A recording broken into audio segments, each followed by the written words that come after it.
Hello and welcome to Chasing Leviathan. I'm your host, PJ Weary, and I'm here today with Ibe Liebenberg, who is a firefighter, poet, and a lecturer in English at Chico State University. He has been published in the Three Penny Review, Poetry Magazine, Sugar House Review, among many others, and he has just been announced the winner of the Sowell Emerging Writers Prize for his poetry collection, Birds at Night. That will be coming out in 2025, I believe. Mr. Liebenberg, wonderful to have you on today. Thanks for having me.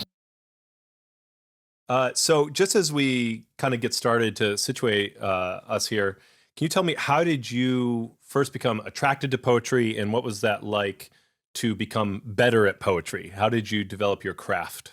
Well, I remember my first experience with poetry was back in fifth grade, and our school had a fifth grade poetry contest, and basically everyone had to enter.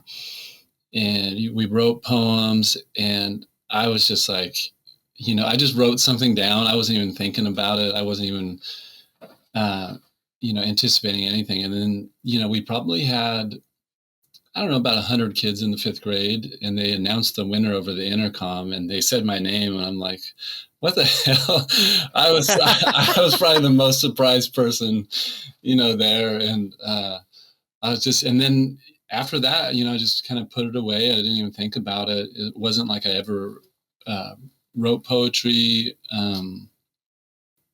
after that or before that. And it wasn't until I got to a community college course in, I think it was just a literature course, but they touched a little bit into poetry too.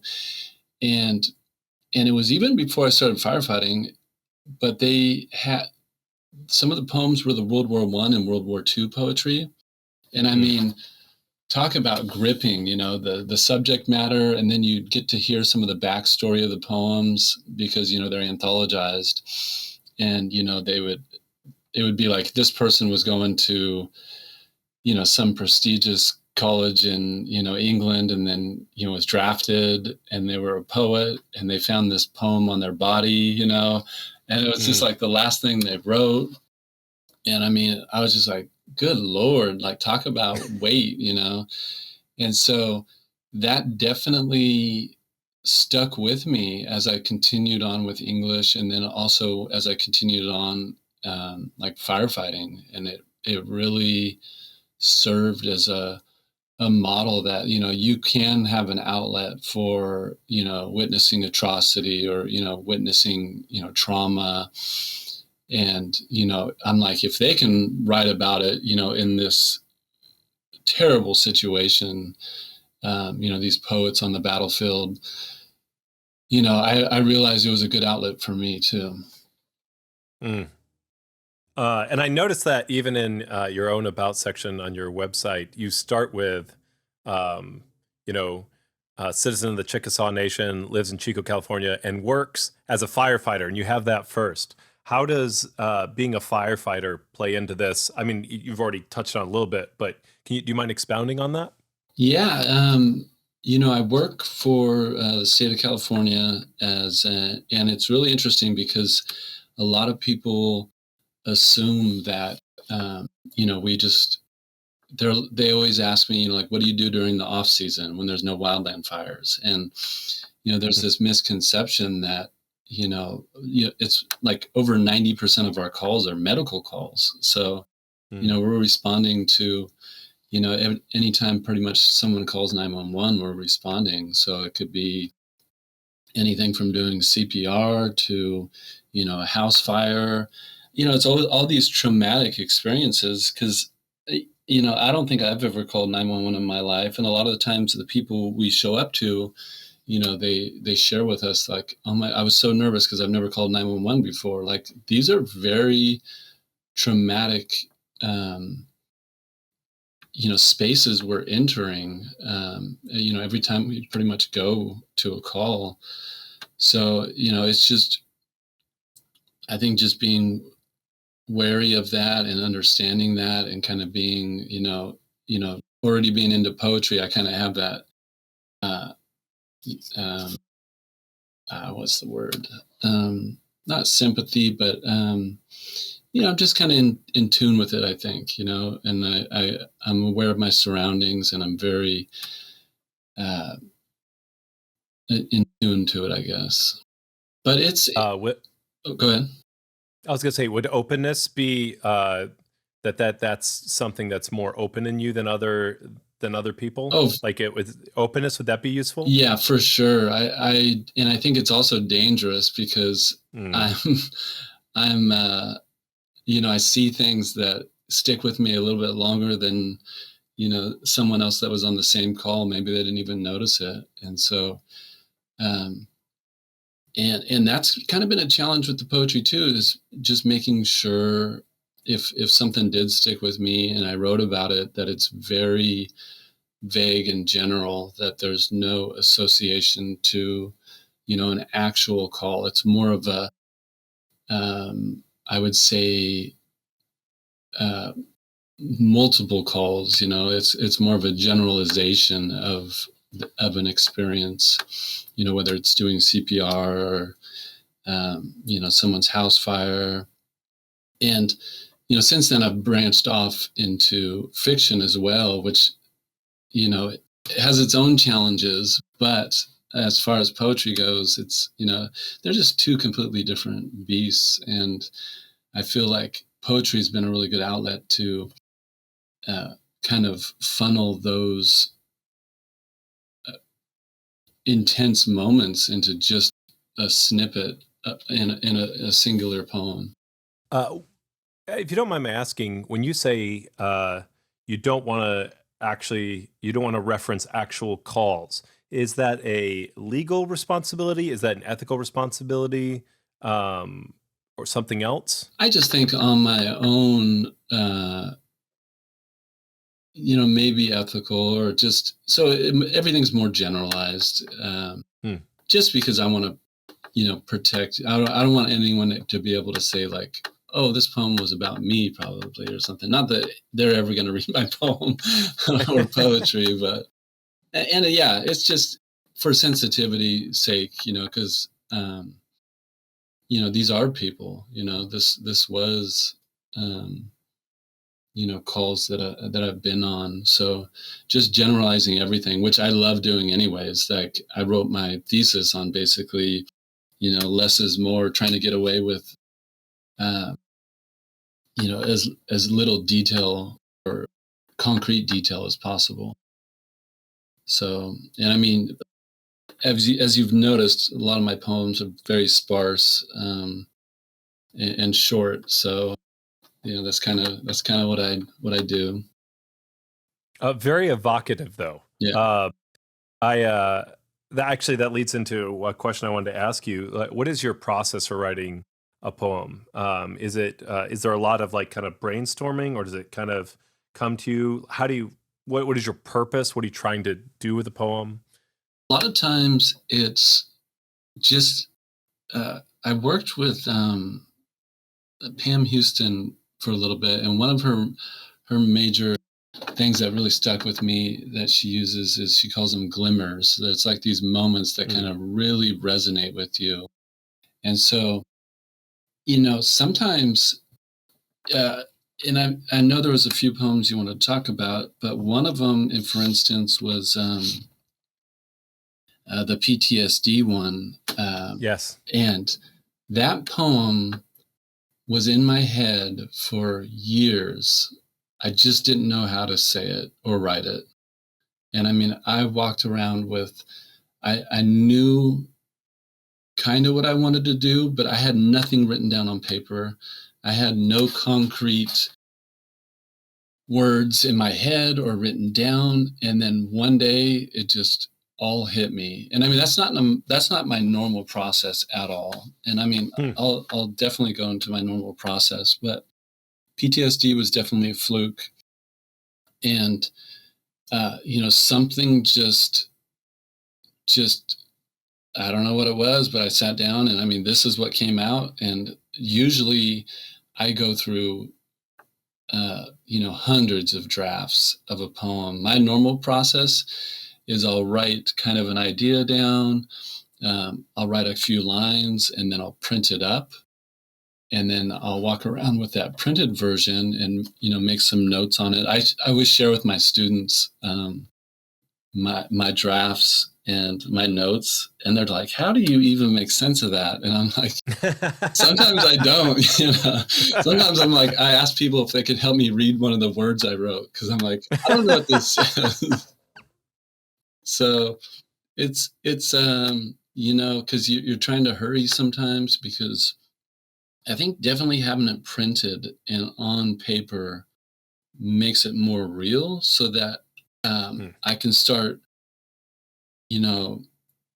moving things around, crossing things out, making notes. And then I'll take it to my, computer. And I used to use a Word a lot, but now I use Google Docs, and because it auto saves every draft, and, you can go back to a version history. And I mean, you can access it anywhere. I used to have to email things to me, like make sure I email that draft to me so I have it on Word, And so now everything's Google Doc for me. And that's my process. Then I'll take that draft and revise it there. And a lot of times, when I get it to a certain point that I feel like I can share it with someone I trust, that's when I feel like, okay, now it's ready for someone else to see. And there's a in poetry, it's hard. You have to really find a community and a group of other writers that you can trust, that will give you, it doesn't have to be honest, like mean feedback, but it just has to be honest, like, I think you're missing this, or I think, you have everything up until the ending, and then the ending just needs help, And sometimes that's all you need. And with that one I sent you that's forthcoming in 3 Penny, the doing CPR on some dude that looks like my father, that one was, I had everything except for that ending, and people were just, the few people that read it were just like, no, this ending you need to work on. I don't know what it needs, but you know what needs to happen. Like, just fix it.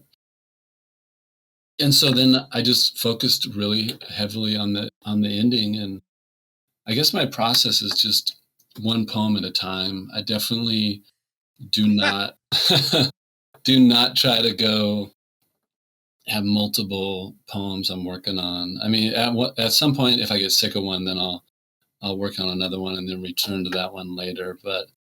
And it's wild. It's some of these poets that come out with, like, they're out with another book. I'm like, I don't know how they do it. I mean, I don't know I need to find out what their process is, but usually I linger on poems for quite a while and just kind of obsess over them, and, just take my time. Yeah, thank you. What are you going for generally with your poetry?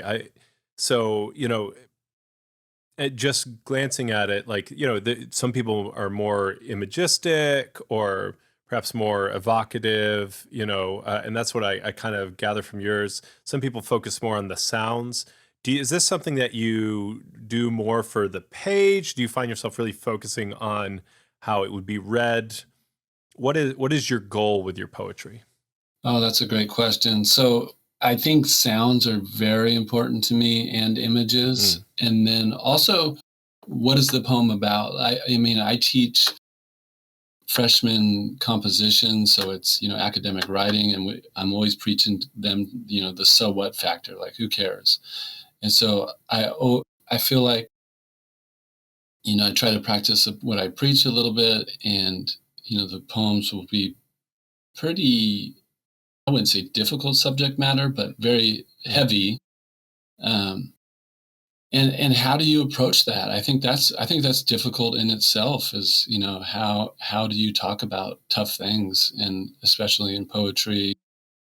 And so, that's a challenge in itself. And I think what you said about, how it looks on the page too, at first I just, get it in however I think, the lines need to be broken through those sounds. And then, And as I mentioned before, less is more. I've taken out all my punctuation. My new stuff is, I mean, I don't even capitalize. And so I do play with spacing a little bit just to help with the reading of the poems and how they are to be read. Um, and But yeah, definitely images and sound. I think sound is very important. I try to read the poems out loud as much as I can. I think that's a huge, I was always told that when I was a student, and when you're first starting out, or you're just like, oh, come on, like I don't need to do that. But I mean, it really helps. What has that journey been like from student to teacher? Both how it affects your poetry, but also just the kind of the rear view mirror now that you look back. How has that journey affected you? It's pretty wild, and I feel like I'm in a point to where, I just graduated with my MFA in poetry and fiction from the Institute of American Indian Arts just last year. I finished the poetry in 2022, and then continued on at fiction and graduated then in 2023. But I had done my master's at Chico State and graduated in 2018 in creative writing, and it was. I feel like I'm still a student, with them. I feel like and that's the great thing about it. I try to be honest with them and share what experiences as far as, the things I have problems with too, So when I'm giving them the one-on-one feedback, I tell them, like, I have this same problem. Like, do not think that this is, just you. Like, I struggle with this too. And that's why, especially just getting those extra pair of eyes on your work, whether it's poetry or whatever it is. It's just because I tell them, in our head, everything makes sense, but it's just because it's all there, and whether it's on the page or not. And I've always struggled with that. I remember one of my first mentors was just like, Ivy, the poem was only like 6 lines, and they're like, you have like 3 poems in this short poem. Like, you need to expand. You need to give us more, And I'm like, what? I have 3 poems in there? Like, I always go back to those moments when I was a student, and it's just, and it's just, I tell them how important aesthetic is, because whatever I'm drawn to and whatever poem, blows me away, doesn't mean they're going to like it at all. So, like, a really big favor they can do themselves is just read and explore and find out which poetry, leaps out at them. And I mean, that's a big thing. Uh, yeah, it is astonishing the way that you feel you come across on the page, or how you feel about what you've done on the page. I remember one time I was in 2 different literature classes, and I did one paper, and it was really boring to me. It was easy to write. I kind of spat it out, and I turned it in. I was like, it'll get a good grade, but I had no passion about it. Then I had this other very difficult paper I really wrestled with, and I sent it in. This other teacher, and the one that I really loved and wrestled with, and I thought was really imaginative and useful, got a bad grade on it. And then the other one, the teacher was like, "This is the best paper I think I've ever read. It is so clear." I was like, so basically, I was bored because I knew it so well, right? But in my head, I was like, this paper is what? Who would want to read this? And so, it's funny you say that, because it's sometimes some of the poems I've written, and I'm like, okay, this is so abstract, no one will publish this. And I've gotten feedback from workshops, and they're just like, I don't even know what this is about. Like, and it'll get picked up, and I'm like, what the hell? Like, it even surprises me sometimes, but it's just, it is pretty wild. I'm curious. You talked about finding someone that you trust. how do you find someone that you trust for that first kind of reveal after you've done your hundreds of drafts and you've kind of lived with your printed page for a little bit? I think I trust the person that gives me the feedback that I don't want to hear, kind of.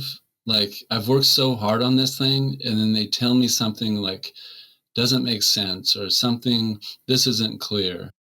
And um, I think that's when I know that's the person. And usually, because as I mentioned before, like, I don't crank out like a ton of poems. So whenever that person sees a poem, it's it's probably like once or twice a year. It's and so it's like,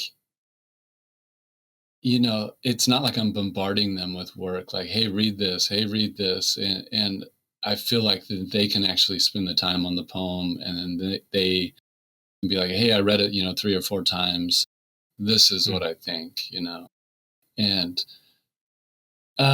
it does take time, though, because there will be, several people you'll kind of work with, and they'll just be like, it's a great poem, I have no feedback for you. And that might not even be wrong, right? That might be the Yeah, way they yeah. feel. And so, but in that moment, that's not what I'm looking for. Right, right. Yeah. You want to go to that next level. That makes sense. Yeah. Because and I mean, and that's the tough part, is because, finding that circle, finding those few people that can, and you really don't need that many. And I mean, because especially in poetry cohorts, when I was in IAIA, the Institute of American Indian Arts, there was only one other person in my cohort in poetry. So, I mean, I only had that one person. And thankfully, we still send each other poems and talk. And, and that's the other thing too, is, I always feel like sometimes people want to read things cold, or I want them to read it cold. But I also sometimes think it's important to, give them a little author's note as far as like what you're looking for. Like, hey, I'm pretty strong with this. If you want to lean in on this section, let me know what you think. Because that's, fortunately, since I was a student for so long, I got to get so many pieces workshopped, because I was having to crank out poems. And so when, I do have feedbacks on those certain drafts, on the earlier drafts. So that was kind of nice too. You mentioned, you went and got a master's at Chico State, and then you got a master's of fine arts at the Institute of American Indian Arts. Why did you feel the need to go get the second master's? Chico State, the master's at Chico State is, like, even on my diploma, it just says Master of Arts in English. It doesn't say creative writing, even though I kind of focused in on the creative writing. It definitely was not an MFA. And so I ended up taking, I think what was required were like literacy courses, literature courses, rhetoric courses. So, and at the end of the day, I only took, I think, 2 creative writing courses in that whole master's degree. And so once that was done, like, I was just like, I want to focus on one art, and I want to, spend the entirety on it. And that's definitely why I wanted to move on with that. But the whole Chico State's a teaching college, so I was able to, get experience teaching as a teaching associate, as a student, for my last year in the program, and then they hired me right after graduation. So it's like, it was a wonderful program, and it definitely, led me to teaching. Yeah, yeah. I'm sorry, that was not my intent to go after Chico State in No, any no, way. no. Yeah. No, I didn't think so. Why did you pick Institute of American Indian Arts? And you start off with saying you're a citizen of the Chickasaw Nation. I see that the Institute of American Indian Arts is where you went and got your second master's. Is there a connection there? Yeah, I just that was the only school I applied to. Hmm. I mean, they call. I guess technically I'm a citizen at large because I don't live on the reservation. I don't live in Oklahoma.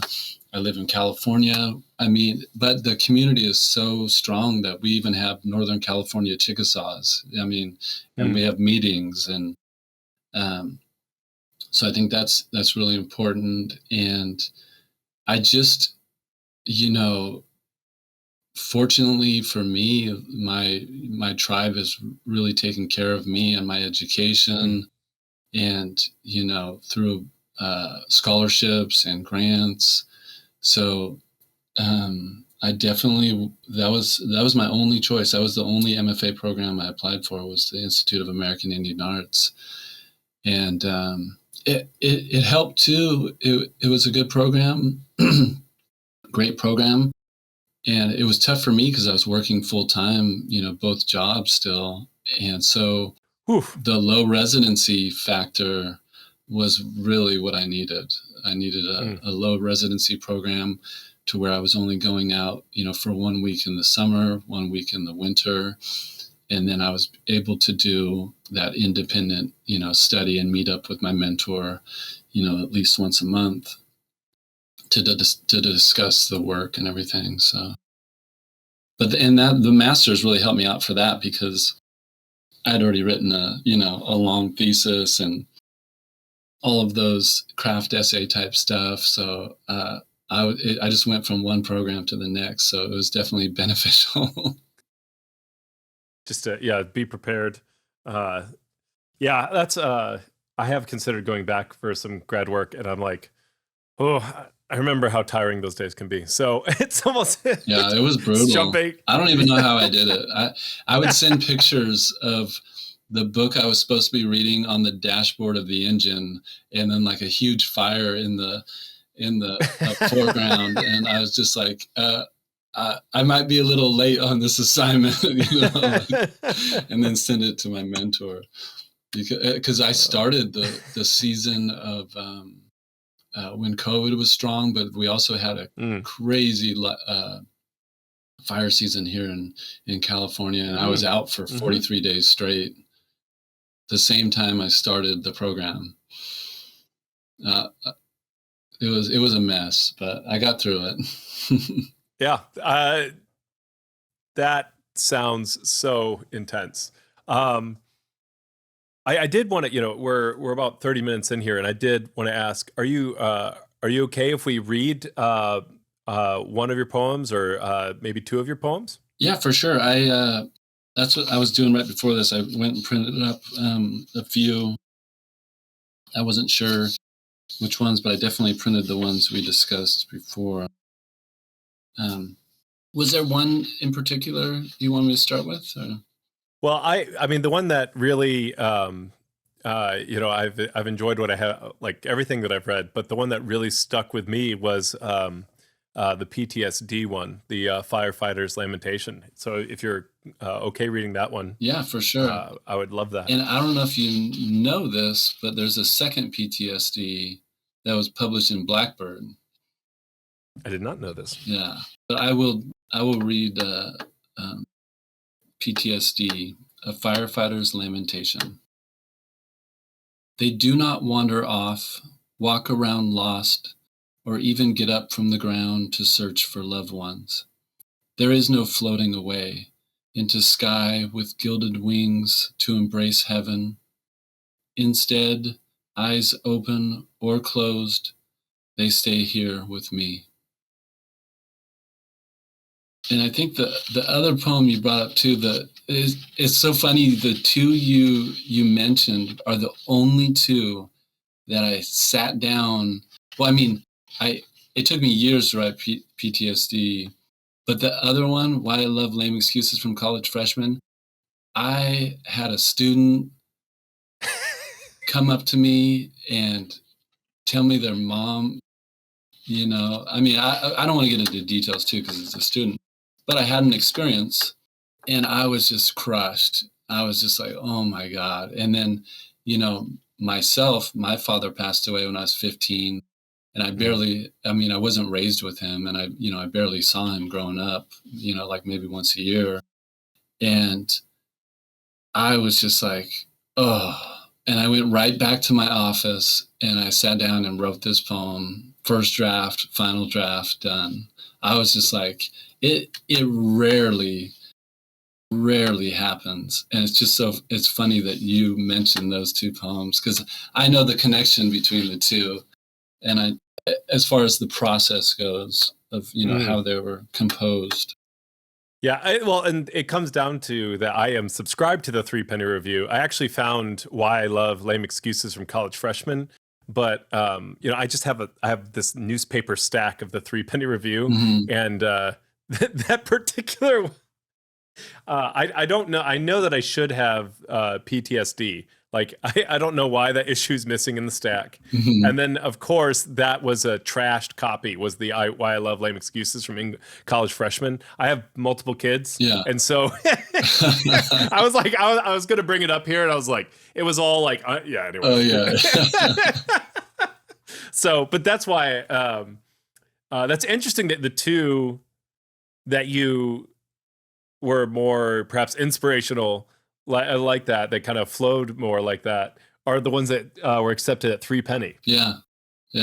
It's there's definitely, they have an aesthetic for some of the stuff I write,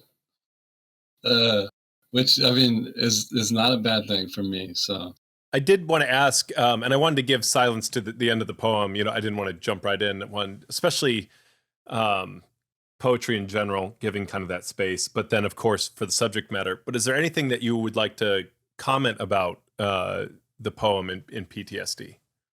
Yeah, it really, to me, was one of those things where I mentioned, where you enter these spaces that are just so traumatic and, very sensory overwhelming. And like, I was always struggling, like, oh my God, like, how do I write about this? Like, how do I put this on the page as a poem? And then I thought, like, how about the things that, kind of don't happen? And and I really wanted to, in the poem with the emphasis that, the first responders, see this on a daily basis. And it's like, and what's crazy too is a lot of times, we wake up to it because we stay at the station and we sleep there. And it's like you get woken up at 2 a.m. to these crazy situations. And I mean, it's really hard to, it's a little bit easier to get in my fiction, I think. That's for sure, is to talk about those moments. But poetry, I think it's been a little bit more difficult. When you talk about there is no floating away into the sky with gilded wings to embrace heaven, that line, that stanza seems clear to me. But is there anything you'd want to add about that in particular? Yeah, it's really talking around that there is still like a body there, a body on the ground, and there's it's all the things it's not doing. I mean, it's just there. And I mean, it's really, and we always try to talk to the new firefighters, like, hey, is this, and it's not like something out of Stand By Me, like, is this your first dead body, or something, but it's almost like, hey, reaching out, like, let us know if, you feel anything or something's different, because it's not TV anymore. It's not movies. This was a real person. So it's just kind of talking around the situation a little bit, I think, and or talking around the body in the room in a sense, because I mean, yeah, I don't want to go into too much detail about real calls, but it's just there's so many, heavy situations, and I just thought I was like trying to get that on paper, in a poem, and I wanted people to understand, and that's why it has the little epigraph there, firefighter's lamentation, that, the first responders, it's a job, and it's, we're getting paid for it, but, I can't speak for everyone, but I mean, we're human beings, and it's like, it's tough on us too, so, and I mean, we do care. So. Well, the poem spoke to me, so thank you. I appreciate the work you put in creating it. Thank you. And you referenced this before. There's the body on the ground, but you're also talking about, and I don't know how much of this is part of your job, but I'm sure that you see it.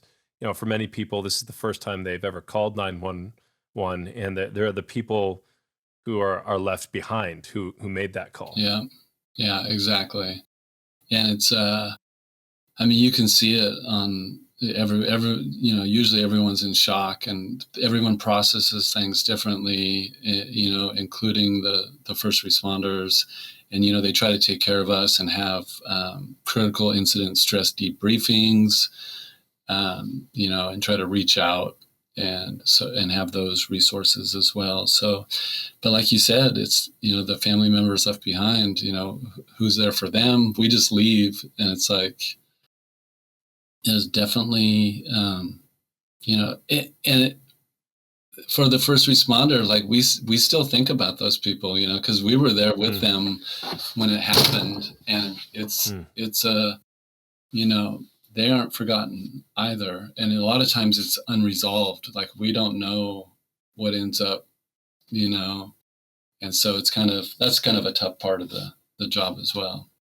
I remember, like, one of the first times I did CPR, the medics, they end up pushing a lot of drugs, and, they can get a heartbeat back, but it's kind of like a fake heartbeat in a sense. And, I got really optimistic, and I'm like, I was thinking in my head, like, wow, we saved this person. Like, this is crazy. Like, CPR, it worked this time or whatever. And they were just like, nah, it's just the drugs, providing a heartbeat. But I mean, they're basically brain dead. They're going to call it at the hospital. And so, I mean, it just deflated me in that moment, because it's just like, here I am, because you're physically touching the person and doing compressions, and then it's just like, oh, I couldn't save them, all this training you do, and then when you finally get to apply it, you're hoping it will work, but more often than not, it doesn't. But something you talked about giving your work to someone you trust, and you talked about the difference between someone reading it hot or reading it cold. And it's a slightly different thing, but I noticed in so much your poetry, like PTSD is pretty abstract, and it gives you some idea of the subject matter. But doing CPR on some dude who looks just like my father, or why I love lame excuses from college freshmen, immediately, like, it gives so much context. What is your goal with the title, and how do you see the title plays into the creation of the poem and what it should do? I'm glad you asked that. I'm not sure where because I must have learned it from somebody, reading someone else's poem, that had a great title that kind of, but I figured out that I can pretty much be abstract as I want in the poem if I'm giving the reader so much in the title. And a lot of times these titles, like, they're the things that kind of come to me randomly too. Like, oh, that's the title. There it is. Like, I can get away with all kinds of stuff now if I just give them this title. And I wrote a poem quite a few years ago. It was called "Upon Finding a Picture of My Estranged Father Holding Me." And I mean, it just goes along the lines with, a lot of these other poems, where that title does so much of my heavy lifting in my work that the poem frees me up to, be a lot more creative or abstract within the poem itself.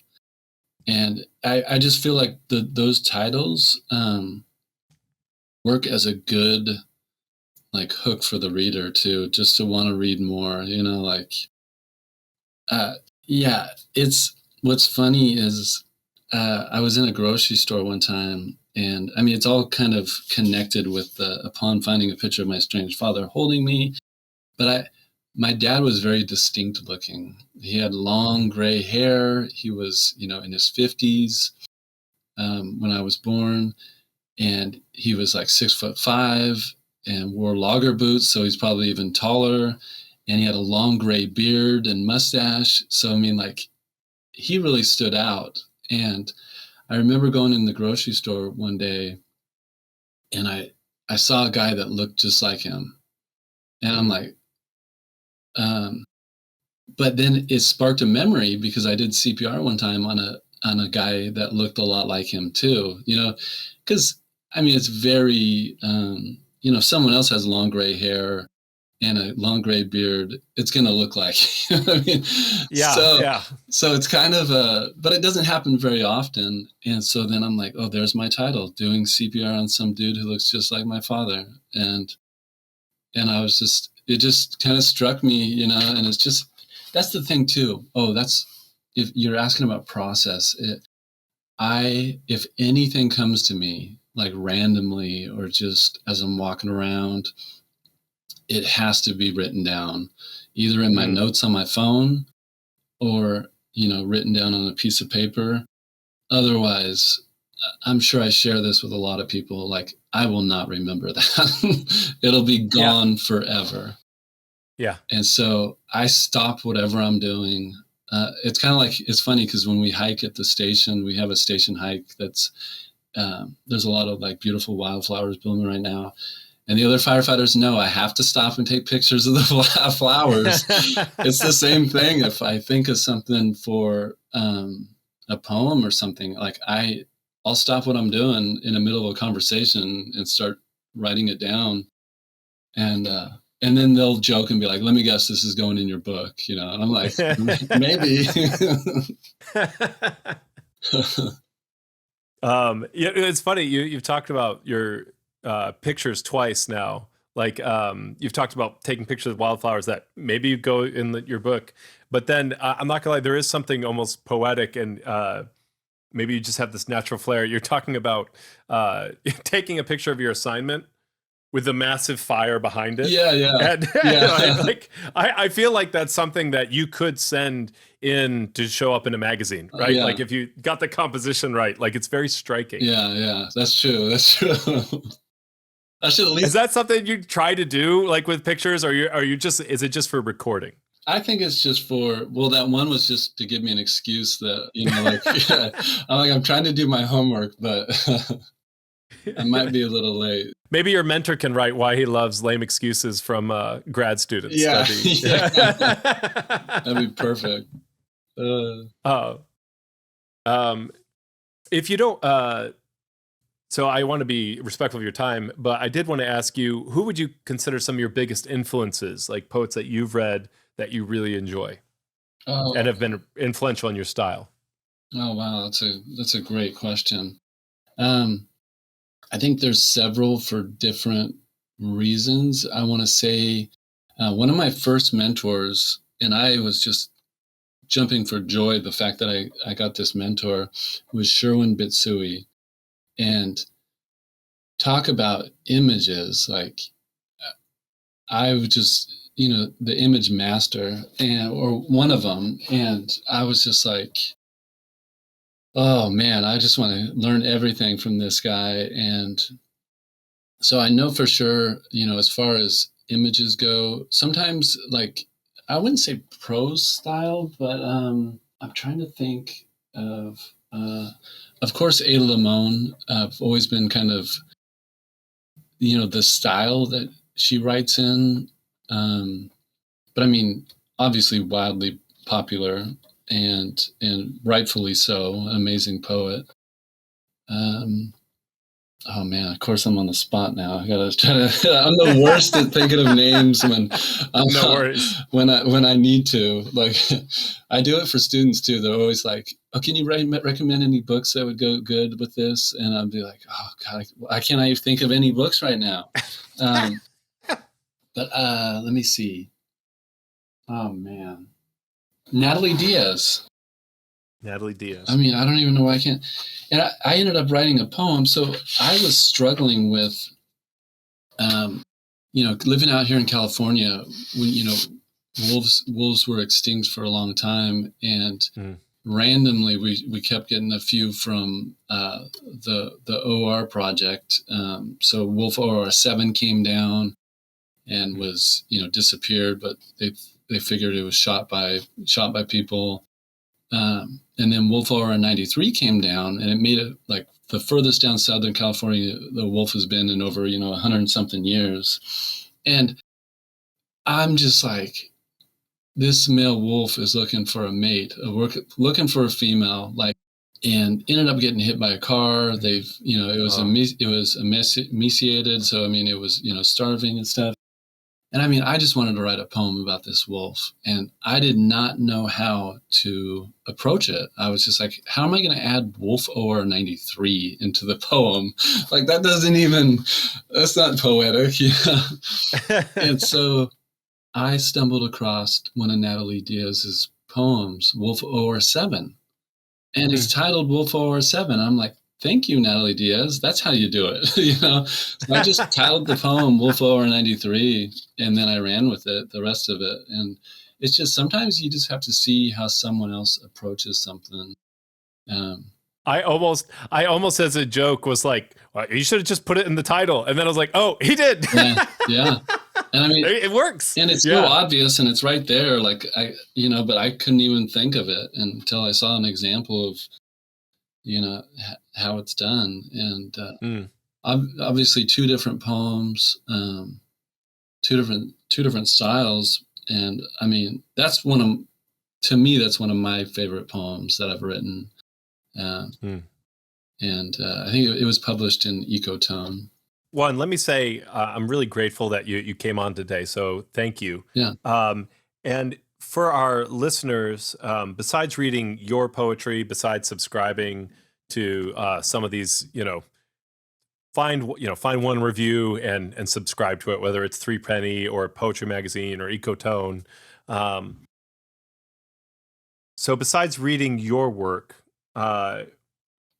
what is something that you would tell people to either do this week, or maybe a poem that you would recommend them to read to just to expand themselves? Oh, that's a good.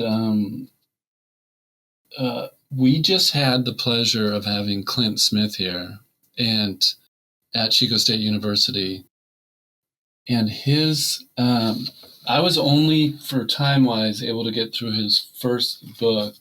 I know it's around here somewhere. I can't think of the title right now, but there were so many amazing poems in that book. One of them was, I think it was called Meteor Shower, and there's another one called Chaos Theory. But I would also recommend listeners just to check out some of these online journals as far as the poems that they feature for the week. I do a lot of stumbling around, or even follow them on Instagram, and they'll post poems that kind of resonate with them, and I'll come across a poem that just like completely floors me.